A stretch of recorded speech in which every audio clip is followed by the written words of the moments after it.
नमस्कार साथियों, आज आप लोग जानेंगे समझदारी शिक्षा से कहीं अधिक बेहतर कैसे होती, यानी understanding is far greater than education. तो जो समझदारी होती है साथियों, जीवन के हर क्षेत्र में शिक्षा से कहीं अधिक बेहतर होती है।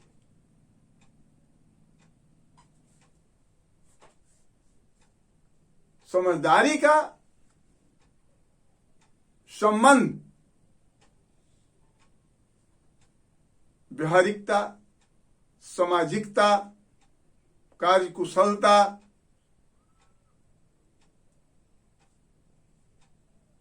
जिम्मेदारी यानी रिस्पॉन्सिबिलिटी, विश्वसनीयता इत्यादि से होता है।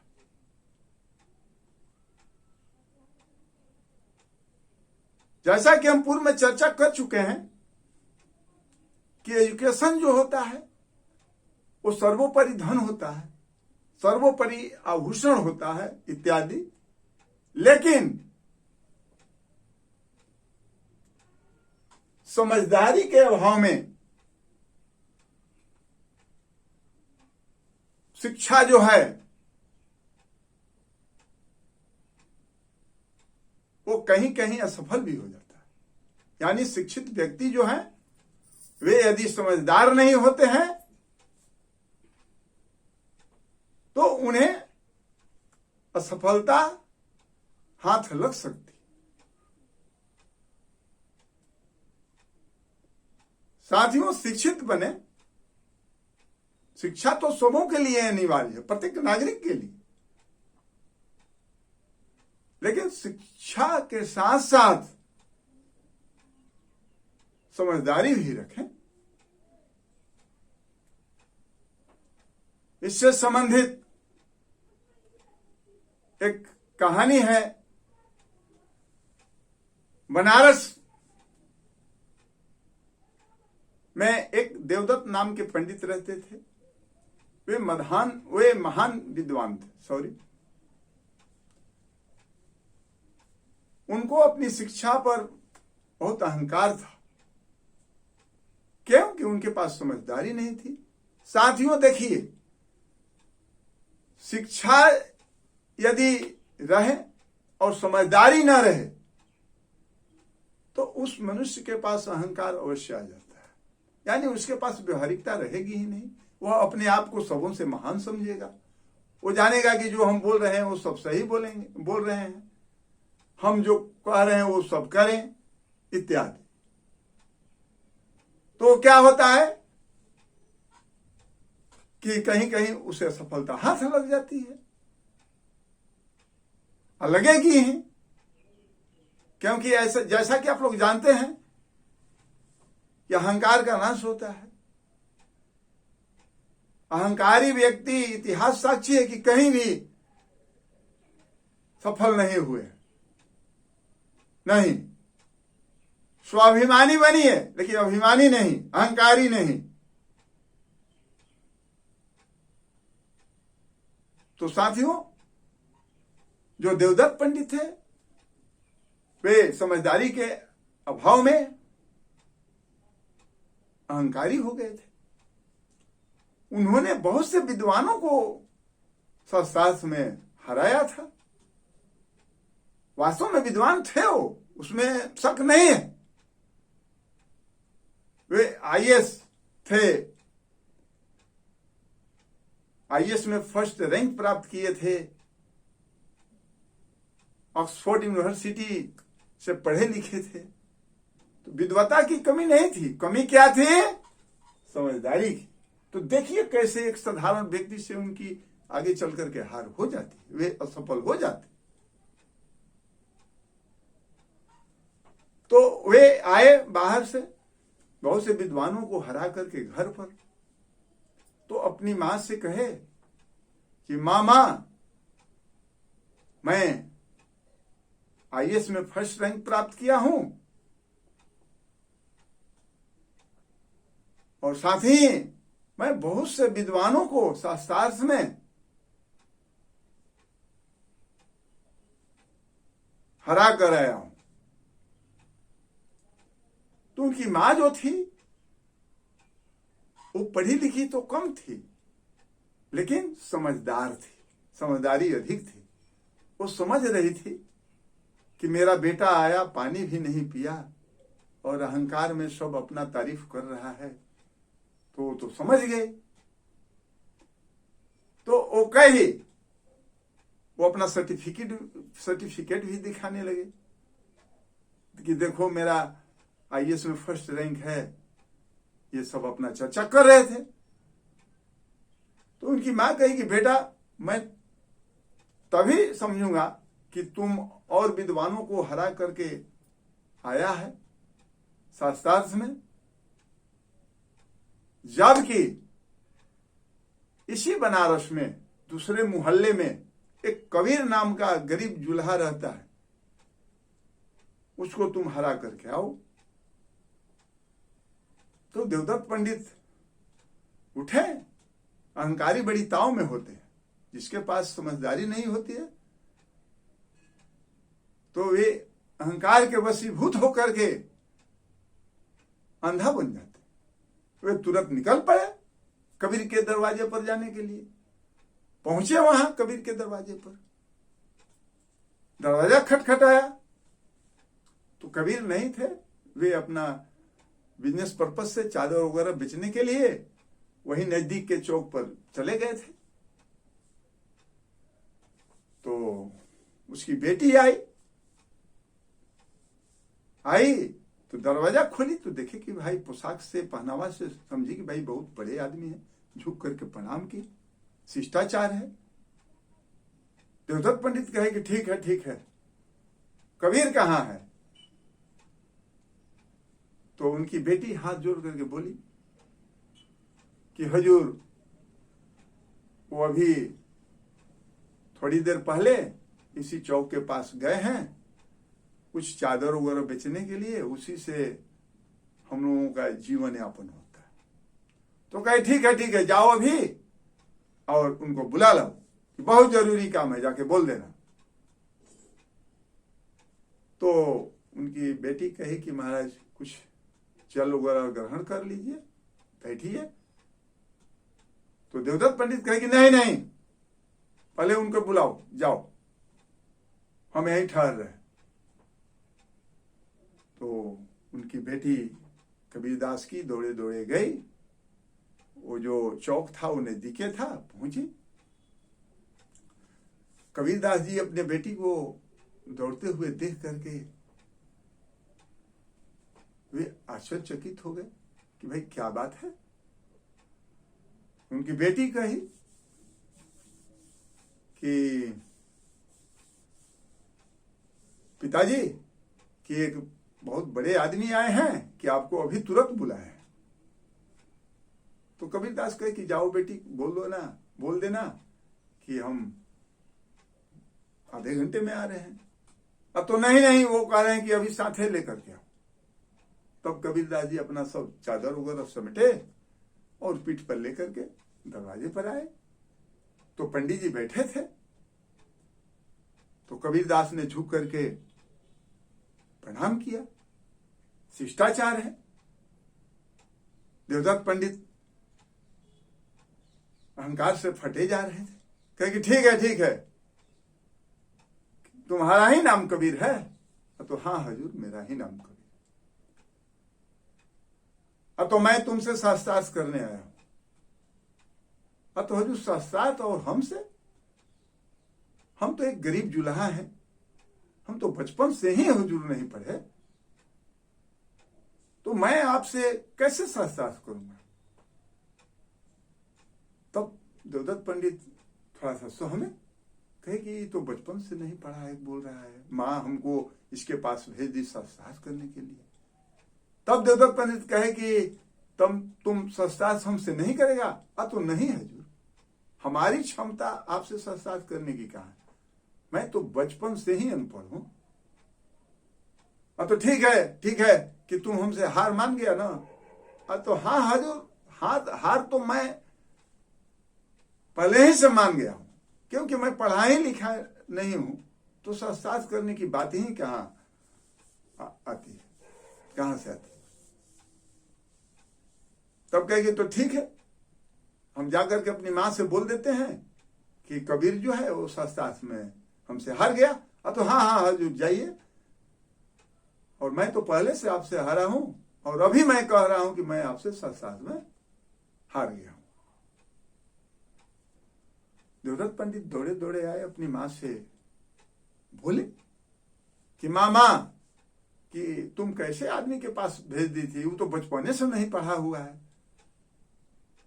और मैं कहां आईएएस अफसर देश के इन्हें गिने विद्वानों को हरा करके आया हूं, और तुम ऐसे व्यक्ति के पास हमको भेज दी। तो हाँ मैं समझ रही हूं, तुम कबीर तुमसे हारा नहीं है, तुम जाओ और लिखवा करके लाओ, तो मैं मानूंगी। तब देवदत्त पंडित पुनः दौड़े दौड़े आए, कहे कि वो हम तो लिखवाए नहीं। तो आए, और कबीरदास जी अभी घर पर ही थे। फिर दरवाजा खटखटाया, कबीरदास जी आए और कहे कि क्या हजूर, क्या हमसे गलती हो गई? अब तो गलती नहीं, गलती तो हमसे कुछ हो गई है कि तुमसे लिखवाए नहीं, कि तुम लिख करके दे दो कि मैं कबीर देवदत्त पंडित से शास्त्रार्थ में हार गया। तब कबीरदास जी कहे कि हजूर आपकी बुद्धि मर गई है, कि मैं तो पहले ही बोल दिया कि मैं बचपन से ही नहीं पढ़ा हूं, तो मैं कैसे लिख सकता हूं? तब तो बड़ी देवदत्त पंडित शर्मिंदा हुए। हाँ भाई, तो पहले ही बोला था कि मैं बचपन से नहीं पढ़ा हुआ हूं, मैं इसे लिखने के लिए कह रहा हूं। तो कहे अच्छा ठीक है, तो हाँ हजूर आप लिख दीजिए, मैं अंगूठा लगा दूंगा, निशान लगा दूंगा। तब देवदत्त पंडित लिख लिए और कहे कि यहां निशान लगा दो। लेकर के आए मां के पास, कहे कि मां देखो, कबीर लिख करके दे दिया है कि मैं देवदत्त पंडित से शास्त्रार्थ में हार गया। तो उनकी मां पढ़ी, कागज को देखी, तो देखी कि लिखा हुआ है कि मैं देवदत्त पंडित शास्त्रार्थ में कबीर से हार गया। तो उसकी मां बोली देवदत्त पंडित कि मैं कह रही थी ना कि तुम कबीर से हार गए हो, और झूठ बोल रहा था कि मैं कबीर से जीत गया। देखो तो यहां पर लिखा हुआ है कि मैं देवदत्त पंडित शास्त्रार्थ में कबीर से हार गया। तब देखे देवदत्त पंडित, तो कही कि अरे तो गलती हो गई हमसे लिखने में, क्योंकि वो तो अंधे हो गए थे अहंकार में, समझदारी के अभाव में। किसके अभाव में? इसी समझदारी के अभाव में। विद्वान तो उच्च कोटि के थे। फिर दौड़े दौड़े आए कबीरदास के पास, फिर दरवाजा खटखटाए, तो कबीर अब निकलने वाले ही थे, पुनः बिजनेस पर्पज से चादर लेकर के। दरवाजा खोले कबीरदास, तो देखे कि फिर वही देवदत्त पंडित फिर झुक करके दंडवत किए। कहे कि महाराज अब क्या हमसे गलती होगी? तो नहीं, कुछ लिखने में इधर उधर हो गया है, कि तुम 5-7 कागज पर लिख करके दे दो कि मैं कबीर साथ में देवदत्त पंडित से हार गया। तब फिर कबीर दास जी बोले कि महाराज आपकी बुद्धि नहीं है कि मैं अनेकों बार कह चुका हूं पूर्व में कि मैं बचपन से पढ़ा लिखा नहीं हूं, तो मैं कैसे लिख सकता हूं? कि आपको जितने पन्नों पर लिखना हो आप लिख लीजिए, हम निशान लगा देंगे, चाहे हम दीजिए निशान लगा देते हैं, आप जो लिखना होगा लिख लीजिए। तो देवदत्त पंडित तो जल्दीबाजी में थे, अहंकार से अंधे हो गए थे, उनके पास समझदारी नहीं थी। वे 5-7 पन्नों पर कबीर से निशान ले लिए और लेकर के और लिख लिए जल्दी जल्दी अपना। वो तो अहंकार में अंधे हो गए थे, उनको दिखाई नहीं पड़ रहा था। और लेकर के आए मां के पास, तो उनकी मां ने देखी तो सभी पन्नों पर लिखा हुआ था कि मैं देवदत्त पंडित शास्त्रार्थ में कबीर से हार गया। तो उनकी मां बोली अपने लड़के से, देवदत्त पंडित से, कि मैं कह रहा था ना कि तुम कबीर से हार जाओगे, हार गए हो। देखो तो फिर तो वही बात है, लिखा हुआ है, देखो कि मैं देवदत्त पंडित शास्त्रार्थ में कबीर से हार गए। तो फिर देवदत्त पंडित देखे तो कहे कि हाँ भाई, तो वही लिखा हुआ है। तब वे कहे कि ये कैसे हो जा रहा है, वो भाई कोई तंत्र विद्या क्या जानता है। यहां तो अहंकार में अंधे हो गए थे, इनकी सूझ भूल गई थी, समझदारी नहीं थी, क्या लिख रहे हैं क्या नहीं लिख रहे हैं, सब ये भूल गए थे। क्यों भूल गए थे? समझदारी के अभाव में वे अंधे हो गए थे अहंकार में। तब यह शिकायत राजा के पास पहुंचा कि साहब जो कबीर है वो कुछ तंत्र विद्या जानता है, मैं लिखता हूं कुछ और हो जाता है कुछ। तब राजा ने कबीर को बुलाया और देवदत्त पंडित से कहा कि तब तुम हमारे सामने लिखो कि क्या लिखता है या क्या हो जाता है, जो लिखना चाहता है वो लिखो। तो सबों के सामने देवदत्त पंडित लिख रहे थे। तो क्या लिख दिए? हाँ, कि मैं देवदत्त पंडित कबीर से शास्त्रार्थ में हार गया। फिर वही लिख दिए। तब राजा ने कहा कि आप तो वही लिखे हैं जो कि और कागजों पर लिखा हुआ है कि मैं देवदत्त पंडित शास्त्रार्थ में कबीर से हार गया। देखिए, और लोगों ने देखा, उनकी मां भी थी, वो भी देखी। देवदत्त पंडित बहुत लज्जित हुए और माफी मांगी सबों के सामने। मिथ्या आरोप लगाने के चलते। तो साथियों, यही होता है, अच्छे अच्छे विद्वान भी यदि समझदारी नहीं रही तो उनकी हार निश्चित है एकदम। किसी भी क्षेत्र में वे असफल होंगे। हाँ, चाहे कोई भी क्षेत्र हो, व्यवसाय हो, यदि वे नौकरी में आ भी जाते हैं तो समझदारी नहीं रहेगी तो एक न एक दिन उनका डिसमिसल हो सकता है, उनको पनिशमेंट मिल सकता है। तो इसलिए साथियों, आप लोगों से मेरा अनुरोध है कि शिक्षित अवश्य बने, क्योंकि शिक्षा सर्वोपरि धन है, सर्वोपरि आभूषण है। लेकिन जो समझदारी है वह शिक्षा से कहीं अधिक बेहतर है, बहुत जरूरी है। शिक्षा से भी अधिक जरूरी है क्या? समझदारी। क्योंकि देखिए, कम पढ़े लिखे व्यक्ति भी क्या होते हैं, सफल हो जाते हैं कहीं कहीं। यहां क्या हुआ, यहां कबीरदास जी नहीं पढ़े लिखे थे, कम पढ़े लिखे थे, लेकिन देवदत्त पंडित की हार हुई कि नहीं हुई? महान विद्वान, क्योंकि उनके पास समझदारी नहीं थी। विद्वता तो खूब थी, लेकिन समझदारी के अभाव में उनके पास अहंकार आ गया और अहंकार से वे क्या हो गए थे? अंधे हो गए थे। उनकी सूझबूझ खत्म हो गई थी, क्या लिख रहे हैं क्या नहीं लिख रहे हैं, यही होता।